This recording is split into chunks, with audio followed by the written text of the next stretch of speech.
Hello everyone, myself doctor Dushyant Pradeep.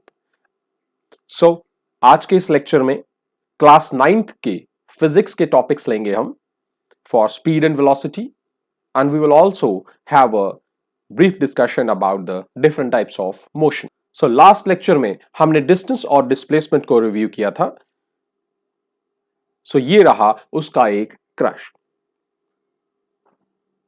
इस crux में आपके पास डिस्टेंस और डिस्प्लेसमेंट के डिफरेंस पॉइंट्स मेंशन है आपके सामने, और आज हम प्रीवियस लेक्चर को ही एक्सटेंड करेंगे and we will get the different rates of these two values.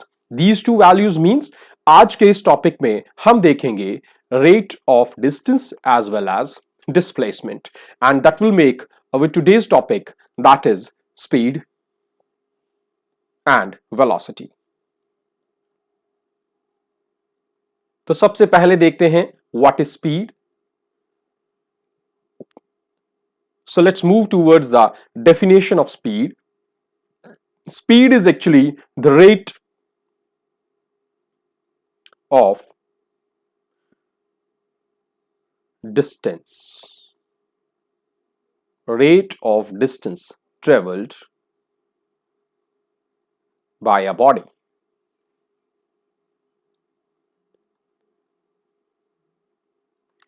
We have discussed कि डिस्टेंस के साथ साथ टाइम भी एक बहुत ही इंपॉर्टेंट रोल प्ले करता है whenever a body is executing a motion. So this will be justified with today's topic speed. तो जब हम डिस्टेंस ट्रेवल करती है कोई भी बॉडी, सो उस डिस्टेंस का rate means the travelling of distance with respect to time that will give us a new physical quantity known as speed. तो स्पीड क्या होगा? स्पीड विल बी रेट मैं आपको बता रहा हूं, whenever you are talking of rate of any physical quantity, किसी भी फिजिकल क्वांटिटी का जब आपको रेट निकालना है, means you are studying that physical quantity with respect to time. मैंने बात की rate of distance, so speed क्या हो गया? डिस्टेंस अपॉन टाइम, मींस मुझे डिस्टेंस कितना ट्रेवल कर रहा है per unit time, that value, that ratio is known as speed. अब डिस्टेंस अपॉन टाइम है तो इस स्पीड का एसआई यूनिट क्या हो जाएगा? SI units will be, distance के एसआई यूनिट क्या पढ़े हैं हमने? Metre. So it will be metre upon time, time का क्या है भाई? Seconds. So you are going to have meter per second. These are the standard SI units for the speed. Now, second thing, speed depends on the distance traveled, and distance traveled do not depends upon the direction. Speed distance पे depend करती है और distance जो है वो direction के ऊपर dependent नहीं है। So your speed that it is also a scalar quantity. तो ये भी आपकी क्या रहेगी? ये भी आपकी एक स्केलर क्वांटिटी रहेगी। डन। अब हम लोगों ने पढ़ा यहां पे it is distance upon time. There are certain cases when distance will be given in kilometres and time will be given in hours. Then what will be the units of speed? At that time the speed can be having the units kilometer per hour. Then how would you convert these units? अब आप इन units को किस तरह convert करेंगे standard units में? Then I am giving you a conversion factor. So आपके पास एक कन्वर्जन फैक्टर मैं आपको दे रहा हूं। कन्वर्जन फैक्टर किसके लिए कन्वर्जन फैक्टर है? ये आपके पास कन्वर्जन फैक्टर है जब आपको किलोमीटर पर आवर यूनिट जो है उनको आपको कन्वर्ट करना पड़े standard international units metre per second में। डन। देखती हैं क्या है कन्वर्जन फैक्टर। सबसे पहले आपको kilometre per hour, 1 kilometre is equal to 1000 meters, upon 1 hour. एक आवर को भी सेकेंड्स में कन्वर्ट कीजिए। 1 hour is having 60 minutes and every minute is having 60 seconds. So एक आवर में कितने सेकेंड्स हो गए? 3600 seconds. So that's your part now. You have got 1000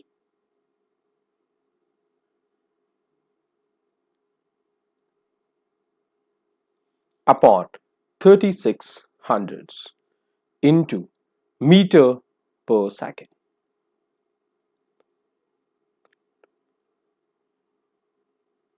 तो आपके पास मीटर पर सेकेंड का कन्वर्जन फैक्टर आ गया है। Now we will solve this one. You have lost both the zeros. 10 solve करेंगे आप, you will get 5/18 meter per second. So when you are going to convert 1 kilometer per hour into meter per seconds, you just have to multiply with the conversion factor of 5/18. So this will convert your kilometer per hour part to meter per second. तो I think आपको ये समझ आ गया होगा कि किस तरह से हम कन्वर्ट कर रहे हैं। किसको कन्वर्ट कर रहे हैं हम कन्वर्ट कर रहे हैं स्पीड के यूनिट्स को उसके standard units metre per second में। चल यहां तक समझ आ गया। चलिए now we will talk about velocity. Velocity भी एक सिमिलर क्वांटिटी है जैसे कि speed. So velocity is the rate of displacement traveled by an object or by a body. So difference here is only of that of displacement, but ये displacement का difference ही सारा का सारा जो काम है वो चेंज कर देता है, सारा फिनोमिनन चेंज कर देता है। So your velocity will now be rate. जब रेट की बात की तो मैंने कहा it should be divided by the physical quantity, should be divided by time. किसका रेट निकाल रहे हैं? रेट निकाल रहे हैं डिस्प्लेसमेंट का। अब यहां पे वेलोसिटी डिस्प्लेसमेंट पे डिपेंडेंट है और डिस्प्लेसमेंट डायरेक्शन पे डिपेंडेंट है, तो क्या हो गया? तो velocity is again having both magnitude plus direction. साथ में क्या हो गया? इसके डायरेक्शन हो गई, मैग्नीट्यूड भी हो गया, डायरेक्शन भी हो गई। और जिस फिजिकल क्वांटिटी का मैग्नीट्यूड और डायरेक्शन दोनों होते हैं, we say that physical quantity is a vector quantity. तो आपकी वेलोसिटी क्या हो गई भाई? वो आपकी वेलोसिटी हो गई एक वेक्टर क्वांटिटी। तो चलिए बात करते हैं इसके यूनिट्स की। भाई यूनिट्स इसके भी सिमिलर होंगे। क्यों? क्योंकि डिस्टेंस और डिस्प्लेसमेंट के यूनिट सेम है। So velocity is having the units as same as that of speed, that is meter per second, but the difference is only one. When the direction changes, velocity will change. So in that case your velocity is going to have value, positive value, it is having negative value as well as zero. तो आपकी velocity positive भी होगी, negative भी होगी और zero भी होगी। चलिए अगला टर्म लेते हैं इन दोनों से related, that is your acceleration.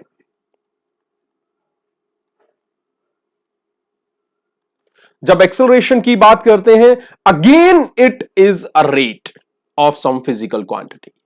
और ये टर्म अराइज क्यों होती है? Because whenever body travels, in some of the cases velocity और स्पीड जो है वो चेंज होते जाते हैं। वो कितना चेंज हो रहे हैं उस फिनोमिनन को स्टडी करने के लिए, उन क्वांटिटी को, उस चेंज को स्टडी करने के लिए हमें जरूरत पड़ती है एक और फिजिकल क्वांटिटी की, and that physical quantity is acceleration. Now in certain cases the velocity और speed increases, number one, and in other cases the velocity और स्पीड डिक्रीजेस। सो इन दोनों केसेस में एक्सेलरेशन जो है वो डिफरेंट रोल प्ले करता है। और ये केसेस कब अराइज होते हैं? When you are starting your vehicle. अब आप व्हीकल को स्टार्ट कर रहे हैं तो आप उसकी वेलोसिटी को इंक्रीज करते हैं, और दूसरे केस में जब आप वेलोसिटी को ब्रेक अप्लाई करते हैं, जब आपने उसको ब्रेक अप्लाई किया तो उस समय आपकी वेलोसिटी की वैल्यू धीरे धीरे क्या हो जाती है, डिक्रीज हो जाती है। तो चलिए कंसीडर करते हैं एक्सेलरेशन क्या है, it is the rate of change in velocity. ये किसका रेट ऑफ चेंज है, वेलोसिटी में।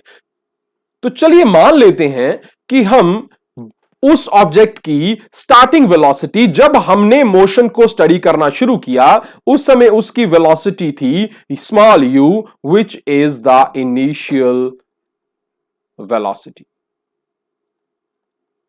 इनिशियल वेलोसिटी क्या थी, u थी, और उसकी फाइनल वेलोसिटी जो थी वो थी small f। Now what is acceleration, acceleration को रिप्रेजेंट कर रहा हूं मैं स्मॉल a से। That will be the rate of what, change in velocity. Rate का मतलब मैंने आपको बताया क्या होगा, divided by time. So what is it, change in velocity.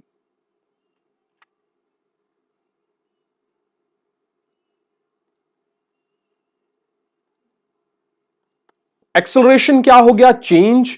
Change का मतलब है final velocity minus initial velocity upon, ये बात कर रहे हैं हम वेलोसिटीज की, अपॉन टाइम।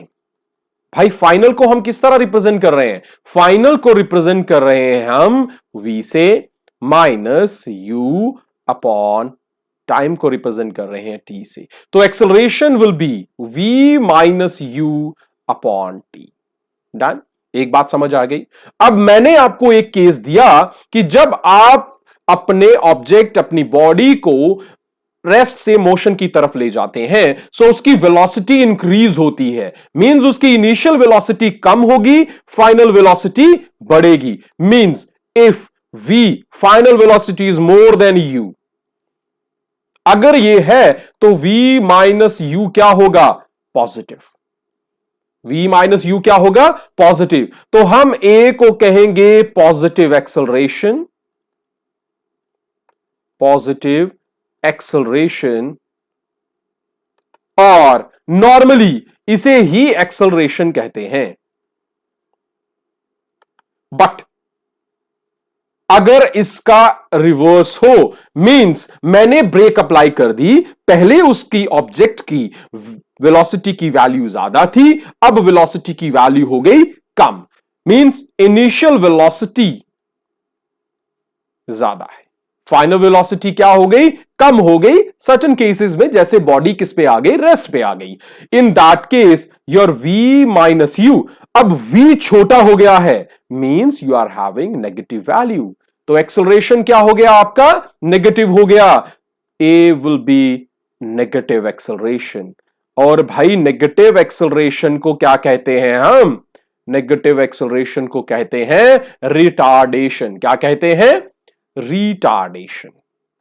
तो आई थिंक अब आपको ये क्लियर हो गई हैं दो चीजें, कि वेलोसिटी जब इंक्रीज होती है, जीरो से इंक्रीज होती है या लोअर वैल्यू से इंक्रीज होती है तो एक्सेलरेशन पॉजिटिव होगा, और जब वेलोसिटी डिक्रीज होती है from higher to lower values तो velocity acceleration will be negative, and that negative acceleration is known as retardation, deceleration. So चलिए अब देखते हैं डिफरेंट टाइप्स ऑफ मोशन। अब हमारे पास मोशन भी दो किस्म का है, एक यूनिफॉर्म, यूनिफॉर्म मोशन मींस जो एक जैसा चलता रहता है, we will define it, and other is non uniform, जो चेंज होता रहता है। one is uniform and other is non uniform, one is constant and other is regularly changing. now non uniform भी दो किस्म का है, एक वो जो एक्सेलरेटेड हो, मींस जिसमें एक्सेलरेशन हो, और दूसरा वो जिसमें डी एक्सेलरेशन हो, मींस जिसकी एक्सेलरेशन नेगेटिव हो। और एक्सेलरेटेड मोशन भी यूनिफॉर्म हो सकता है या नॉन यूनिफॉर्म हो सकता है। डीएक्सेलरेशन मोशन भी सिमिलरली यूनिफॉर्म या नॉन यूनिफॉर्म हो सकता है। तो चलिए देखते हैं यूनिफॉर्म मोशन और नॉन यूनिफॉर्म मोशन में क्या डिफरेंस है। चलिए अब देखते हैं uniform motion.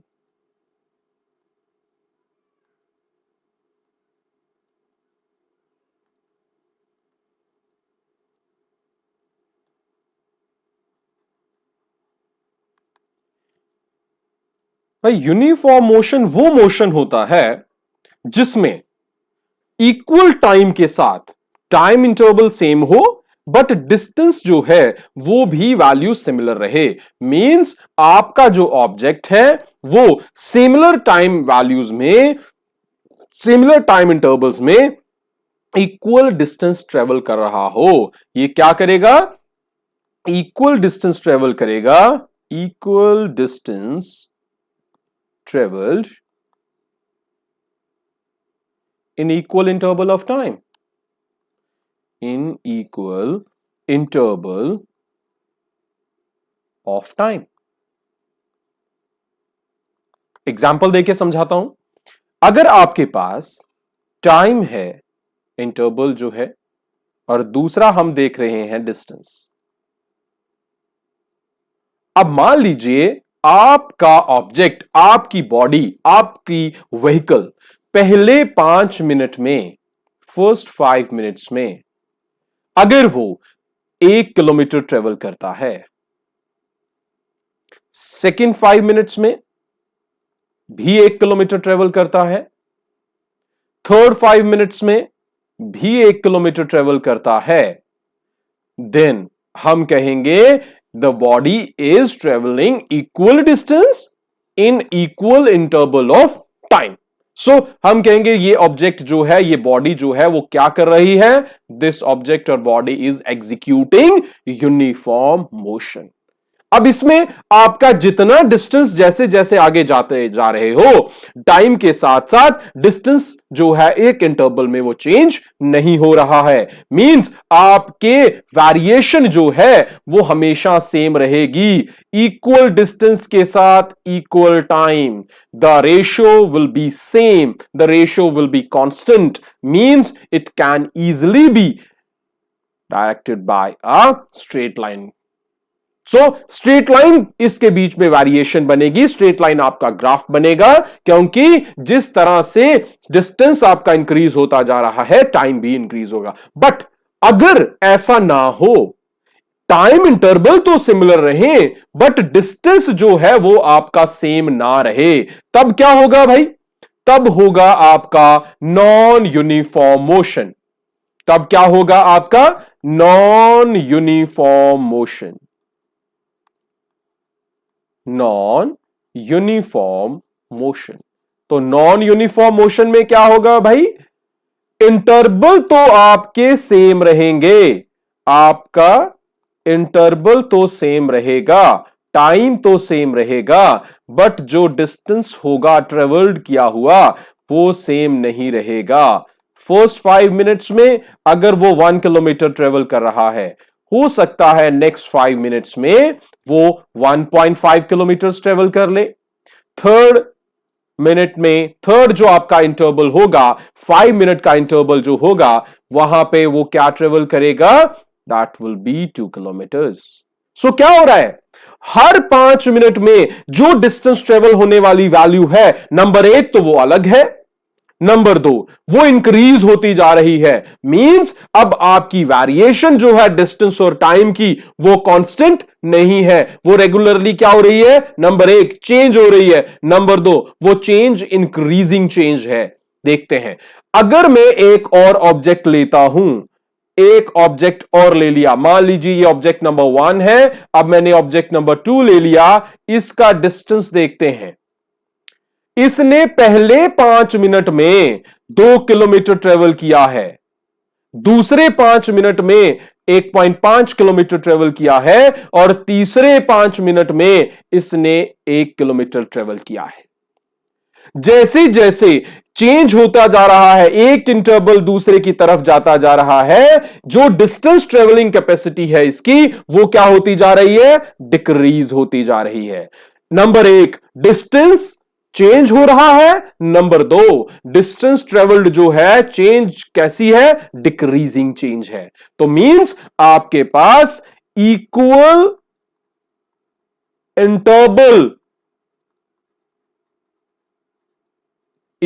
Interval but unequal distance.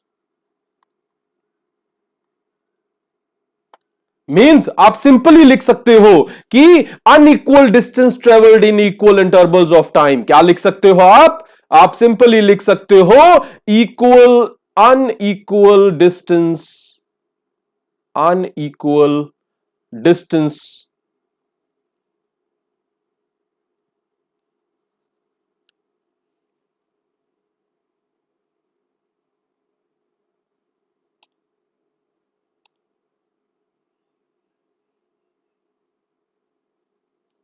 आप सिंपली लिख सकते हो unequal distance in equal intervals of time, in equal intervals. ठीक है, ये आ गया नॉन यूनिफॉर्म मोशन। लेकिन नॉन यूनिफॉर्म में केस हो गए दो। एक वाले में जो चेंज हो रहा है, जो अनइक्वालिटी है, वो अनइक्वालिटी बढ़ती जा रही है, इंक्रीज होती जा रही है, और दूसरे केस में ये डिक्रीज हो रही है। मींस मेरे पास दो किस्म के नॉन यूनिफॉर्म मोशन आ गए। एक में डिस्टेंस जो बढ़ रहा है वो बढ़ता जा रहा है, और दूसरे वाले में डिस्टेंस कम होता जा रहा है। चलिए देखते हैं। पहले वाले केस में जब मेरा डिस्टेंस जो है वो इंक्रीज होता जा रहा है, वो क्या होता जा रहा है, डिस्टेंस टाइम के साथ, टाइम इंटरवल के साथ बढ़ता जा रहा है, इंक्रीज होता जा रहा है।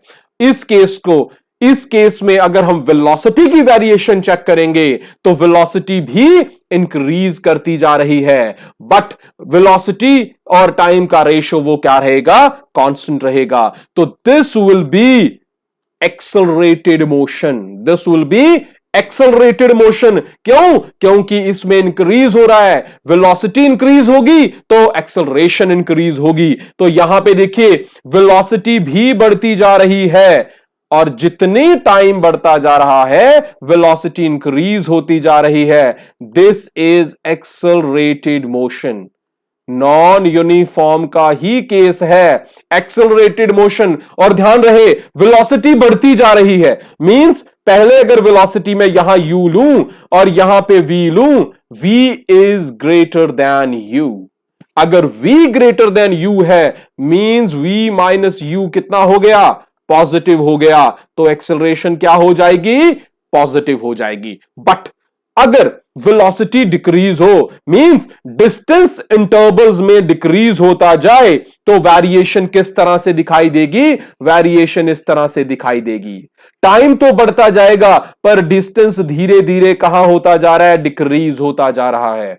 इस केस में आपकी वेलोसिटी भी डिक्रीज होगी।